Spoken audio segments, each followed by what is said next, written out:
Hi everybody, and welcome back to Alphaweibchen Bonus Clips. So we've got another quickie on resilience for you today. And today we're going to give you the strategies of how to get out of those negative thinking patterns, how to save yourself from those traps that we fall into.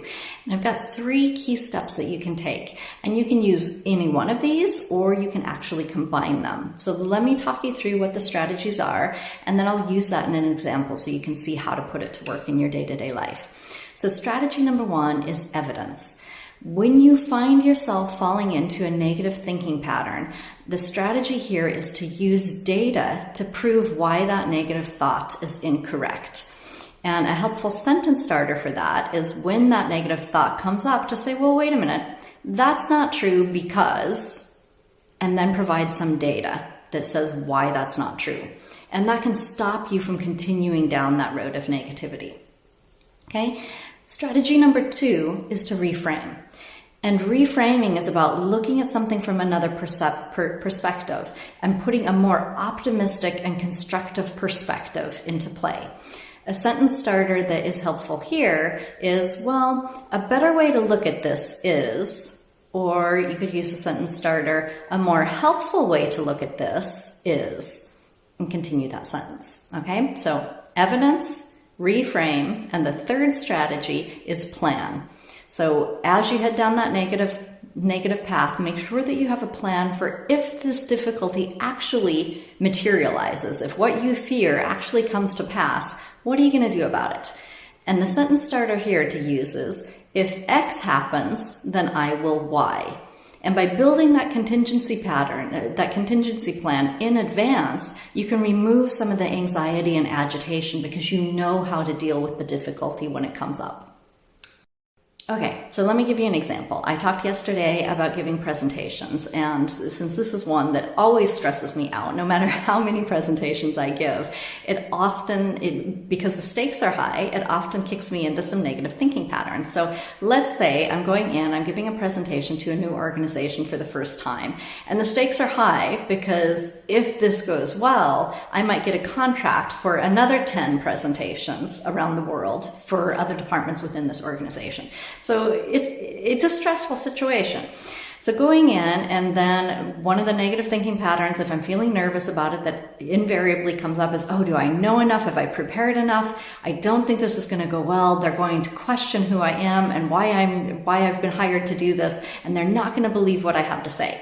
See, I'm doing some mind reading there. And then I might go, and it's really my fault because I didn't understand what their requirements are well enough, and I didn't customize the material specifically enough, and I start to put blame on myself for a failure that hasn't even happened. Okay, and then I might catastrophize and build that out and come up with lots and lots of ongoing issues that are going to come up because of this presentation not going well.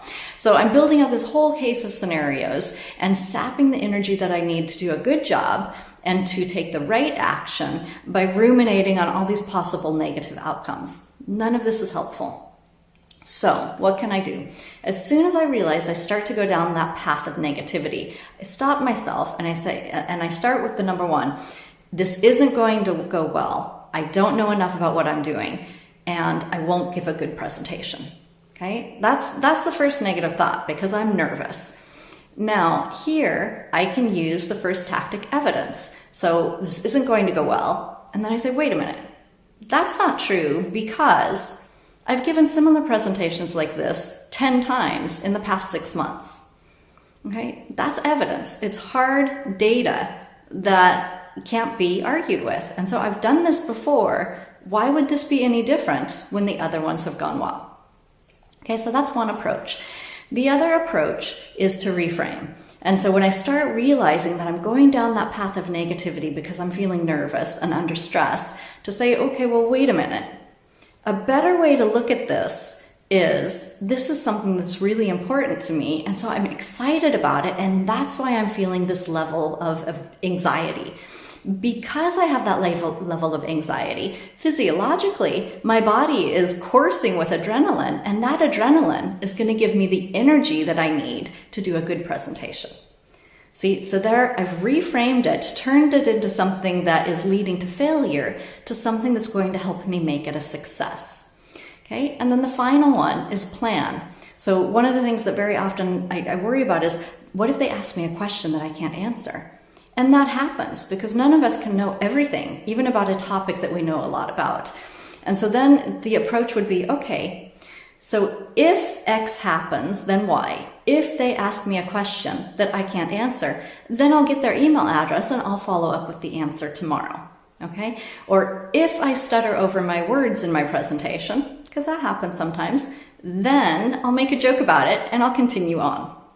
And so there are things that we can do to stop the negative thought process and to constructively approach the things that are causing anxiety in our life. Whatever kind of difficulty it is through evidence, focusing on the facts, providing yourself with data that counteracts the negative thought, a plan, knowing what contingency plans to put in place, and then potentially most importantly, reframing to look at things from an optimistic perspective rather than a negative perspective can make all the difference.